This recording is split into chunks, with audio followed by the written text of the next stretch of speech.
Bonjour les amis, oui je veux bien admettre que le titre de la vidéo peut être un peu ambigu, voire préparer des remarques grivoises ou des interrogations sur la réelle féminité de Mathilde Panot ou de Sandrine Rousseau. Donc c'est absolument pas ça, il n'est pas question de trucs genre qui c'est qui a la plus grosse, qui c'est qui pisse le plus loin, ni de remettre en cause la réelle féminité de Sandrine Rousseau et de Mathilde Panot. À ma connaissance, ils sont pas trans, ils n'ont pas revendiqué un changement de sexe, encore qu'avec les Insoumis, il faut s'attendre à tout. Hein. Je vous rappelle qu'ils avaient présenté un trans contre Darmanin, qui était pas trop malheureux qu'on lui présente un zozo comme ça. Enfin, je sais plus si c'était une nana, un mec, toujours est-il que Moussa, il s'est baladé. Donc, Mathilde et Sandrine, c'est deux gonzesses, il n'y a pas de problème, pas d'ambiguïté là-dessus. Donc, cette vidéo, c'est pour vous expliquer un duel à mort qui est en train de se passer entre les deux femmes pendant tout l'été et de vous en expliquer les raisons. C'est Rachid Mélenchon qui est en dessous de tout ça.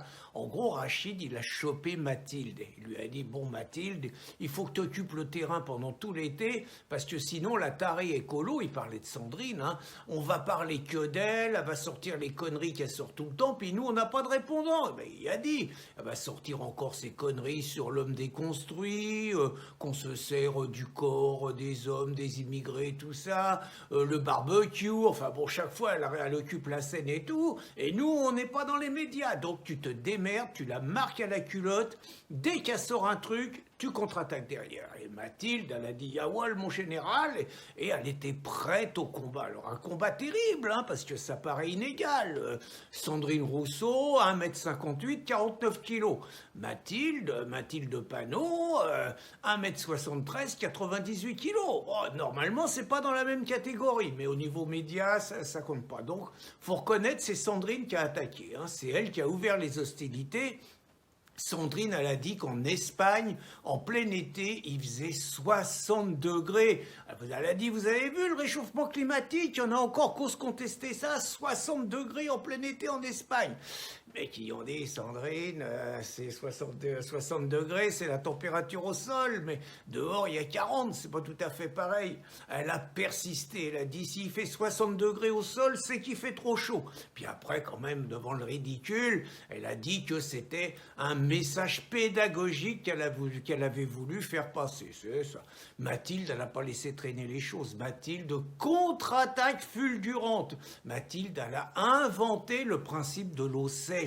Elle a expliqué que dans les océans, dans les mers, c'était la sécheresse. Autrement dit, vous croyez vous baigner dans la flotte, vous voyez, vous pensez, quand vous êtes dans la mer, en train de nager, tout ça, vous vous dites, je suis dans l'eau, pas du tout, vous êtes dans le sable, comme si vous étiez dans le désert, mais vous vous en rendez pas compte. C'est un ressenti, vous savez, c'est comme les températures. Donc, contre-attaque fulgurante de Mathilde.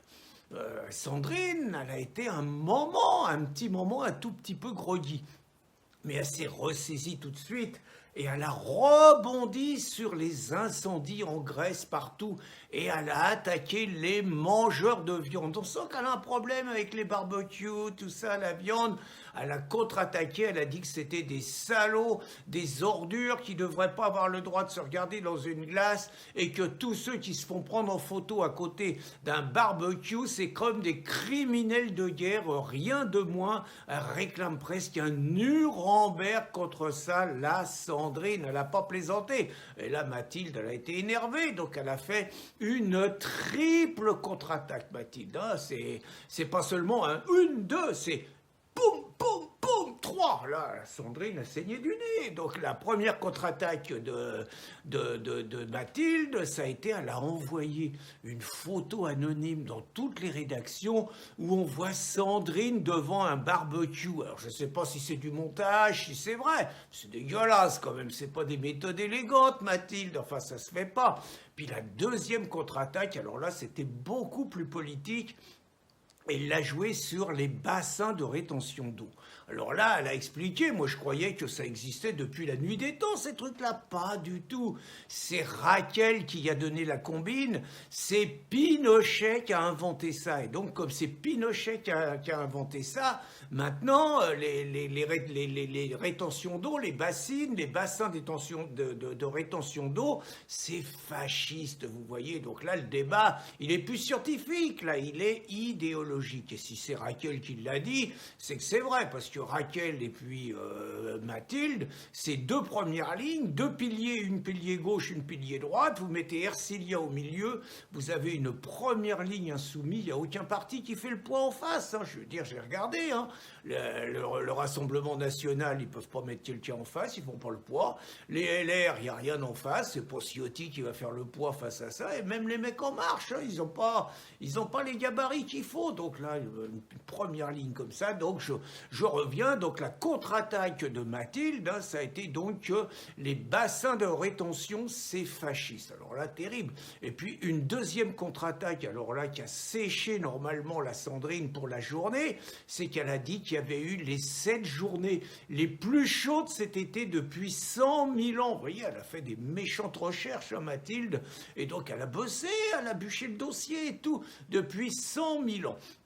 Donc normalement, à la marque, Mathilde amène 3-2. Mais j'ai mes informateurs, les mecs qui m'appellent, et il paraît que Sandrine, dans les 48 heures, elle prépare une contre-attaque fulgurante qui normalement devrait laisser la grosse Mathilde KO, les bras en croix. Et surtout, ne croyez pas, et nous autres les hommes, nous ne le souhaitons pas, qu'il y ait un arbitre mâle qui siffle la fin de la récréation, comme ce paysan dans le sud-est qui avait osé dire aux écolos, il y avait Sandrine et puis Marine Tondelier, va faire la soupe, grosse salope. J'espère qu'il n'y en a pas un qui va oser faire ça. Bonne journée les amis.